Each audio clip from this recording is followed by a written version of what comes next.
1870 সালে পূর্ব মেদিনীপুর জেলার হোগলা গ্রামে ঠাকুরদাস মাইতি ও রজনী মাইতির ছোট মেয়ে মাতঙ্গিনী মাইতির জন্ম হয়। মাত্র 11 বছর বয়সে সোয়াদিঘির আলিনান গ্রামে 60 বছর বয়সী বিপত্নী ত্রিলোচন হাজরার সঙ্গে মাতঙ্গিনীর বিয়ে হয়। কিন্তু বিয়ের 6 বছরের মাথায় নিঃসন্তান অবস্থায় মাতঙ্গিনী হাজরা বিধবা হন। তো বন্ধুরা, এতক্ষণে তোমরা নিশ্চয়ই বুঝতে পেরেছো আমি আজকে কার কথা বলতে চলেছি। হ্যাঁ বন্ধুরা, আমি সেই বীরাঙ্গনা শহীদ মাতঙ্গিনী হাজরার বাপের বাড়ির গ্রাম হোগলা গ্রামে চলে এসেছি। আজ আমি তোমাদেরকে দেখাবো মাতঙ্গিনী হাজরার বাপের বাড়ি এবং শ্বশুর বাড়ির ভগ্নপ্রায় কিছু স্মৃতি। তো বন্ধুরা, এখন দেখো আমরা হোগলা গ্রামে স্মৃতিসৌধর চারিদিকটা ঘুরে ঘুরে দেখলাম। তো চলো এবারে যাওয়া যাক তার বাপের বাড়ির জায়গাটাতে। তো ওটা এখন সংস্কার হয়ে গেছে, তো ছোট্ট একটা পাকার বাড়ি করেছে। তারই আশেপাশটা তোমাদেরকে ঘুরিয়ে ফিরিয়ে একটু দেখিয়ে নিচ্ছি। তো ভেতরে রয়েছে শহীদ মাতঙ্গিনীর স্ট্যাচু চরকা কাটা অবস্থায়, সেটাও তোমাদের সঙ্গে আমি শেয়ার করে নেব।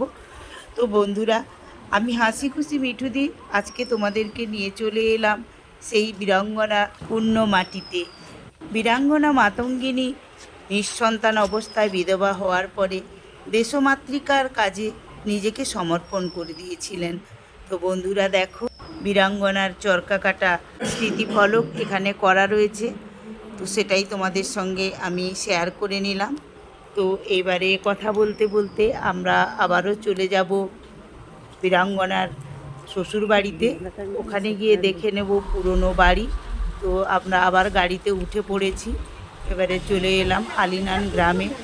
তো ঢোকার মাথায় আলিনান শহীদ মাতঙ্গিনী ভবন বালিকা বিদ্যালয় রয়েছে। তো ওর গেট বন্ধ থাকায় আমরা স্কুলের ভেতরে ঢুকতে পারলাম না। তো দেখো বন্ধুরা, আমি একেবারে চলে এসেছি স্ট্যাচুর সামনে। এই স্ট্যাচু 2022 সালে বর্তমান মুখ্যমন্ত্রী মাননীয়া মমতা ব্যানার্জি উদ্বোধন করেছিলেন।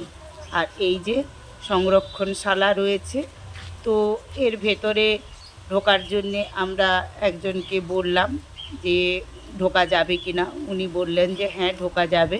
তো উনি চাবি আনতে গেলেন, আর চলো সেই ফাঁকে আমি পুরনো বাড়িটা তোমাদেরকে দেখিয়ে নিই। তো হ্যাঁ বন্ধুরা, এই যে দেখতে পাচ্ছ এটাই মাতঙ্গিনী হাজরার শ্বশুর বাড়ি। তো মাটির বাড়িটা এমনই রয়ে গেছে এখনও। তো সেটাই তোমাদের সঙ্গে আজকে আমি শেয়ার করে নিচ্ছি। তো দেখো খুব সুন্দর, বিরাট বড় দোতলা মাটির বাড়ি। তো সংরক্ষণের জন্য কিছু কিছু সামনেটা ইট দিয়ে বাঁধিয়ে দেওয়া হয়েছে।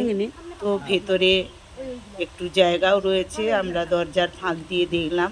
ওখানে বসবাসও করছে, কারণ অনেকের ব্যবহারের সামগ্রী পড়ে রয়েছে। আর এই যে এখানে একটা গোয়াল ঘরের মতো রয়েছে, জানি না এটা কবেকার, তো পুরনো বলে মনেই হচ্ছে। একেবারে শেকড় জমে গেছে, বট গাছ অশ্বত্থ গাছ হয়ে গেছে। আর এই দিকে দেখো আরও একটা বাড়ি রয়েছে ভগ্ন দশা প্রায়, তবুও রয়েছে পুরনো স্মৃতি হিসেবে।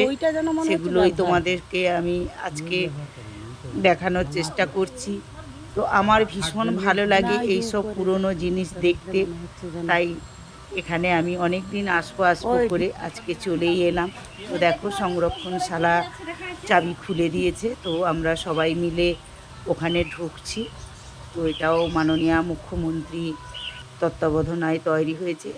তো বন্ধুরা, আমি ভেতরে চলে এসেছি। আর ভেতরের যে সংরক্ষণশালায় সংরক্ষিত রয়েছে তথ্যগুলি, সেগুলি তোমাদের সামনে আমি আজকে তুলে ধরছি। আশা করছি তোমাদেরও ভালো লাগবে। তো চলো বন্ধুরা, চারিদিকটা তোমাদেরকে ঘুরিয়ে ফিরিয়ে দেখিয়ে নিই। এই যে দেখো সবাই আমরা একসাথে একটা ছবি তুলে নিয়েছি ভেতরে। তো চলো একটু একটু করে তোমাদের সঙ্গে ভেতরের জিনিসপত্র শেয়ার করে নিই। তো বন্ধুরা, তোমরা আগে কে কে এই জায়গায় এসেছো আমাকে কমেন্ট করে জানিও। আর আমার আজকের এই ভিডিওটা তোমাদের কেমন লাগছে সেটাও আমাকে আমার কমেন্ট বক্সে জানিও। ভালো লাগলে লাইক করে শেয়ার করে দিও। আর যেসব বন্ধুরা আমার এই চ্যানেলটা প্রথম দেখছো তারা আমার এই চ্যানেলটিকে সাবস্ক্রাইব করে দিয়ে পাশে থাকা বেল আইকনটিকে অল করে দিয়ে আমার চ্যানেলের পার্মানেন্ট বন্ধু হয়ে যেও। আর আমার পাশে থেকে সর্বদা আমাকে নতুন ভিডিও করার জন্য উৎসাহ দিয়ে যেও। এটাই আমার তোমাদের কাছে কাম্য। আমার অনেক দিনের ইচ্ছে ছিল এখানে আসবো, তো আমার আজকে ইচ্ছে পূরণ হলো এবং সেই সঙ্গে সঙ্গে নিজেকে ধন্য মনে করছি। তো বন্ধুরা দেখো, 29শে সেপ্টেম্বর 1942 সালে বীরাঙ্গনা শহীদ হয়েছিলেন। এই মডেলটা একেবারে অন্যরকম, দেখলেই চোখ দিয়ে জল এসে যায়। তো বন্ধুরা, যে কথা বলছিলাম, আমি আজকে নিজেকে ধন্য মনে করছি, কারণ এই শহীদের মাটিতে আজকে প্রণাম জানাতে পারলাম। আমার বহুদিনের শখ ইচ্ছে পূরণ হলো। তো আমার দিদির বাড়ি মেছেদাতে, আর আমার যে দিদির বৌমা হয়েছে তারই বাপের বাড়ি আলিনালে। তো আমি ওকে একবার দেখতে এসেছিলাম 14 বছর আগে। তো তারপর থেকে আর ওর বাপের বাড়িতে আমার আসা হয়ে ওঠেনি। আজকে প্রচণ্ড গরম ছিল, বৈশাখ মাসের 7 তারিখ। তাও বিকেলবেলা একটা ছোট্ট প্রাইভেট কার করে আমরা সবাই মিলে বেরিয়ে চলে এলাম বৌমার বাপের বাড়ি থেকে ওই মাতঙ্গিনী হাজরার স্মৃতিসৌধ দেখার জন্যে। তো বন্ধুরা, আজকে আমাদের দেখা কমপ্লিট হয়ে গেছে। আর এই যে স্কুলের ভেতরে স্মারকটা দেখছো, স্মৃতিসৌধটা, এটা ইন্দিরা গান্ধী উদ্বোধন করেছিলেন।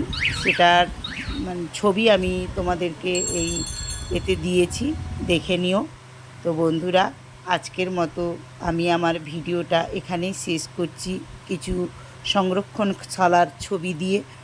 তো পরের ভিডিওতে আবারও তোমাদের সঙ্গে আমার দেখা হবে, কথা হবে। বীরাঙ্গনা শহীদ মাতঙ্গিনী হাজরার পূর্ণভূমিতে পূর্ণমাটিতে প্রণাম জানিয়ে আজকের মতো আমি হাসি খুশি মিঠুদি সবাইকে জানালাম বন্দে মাতরম।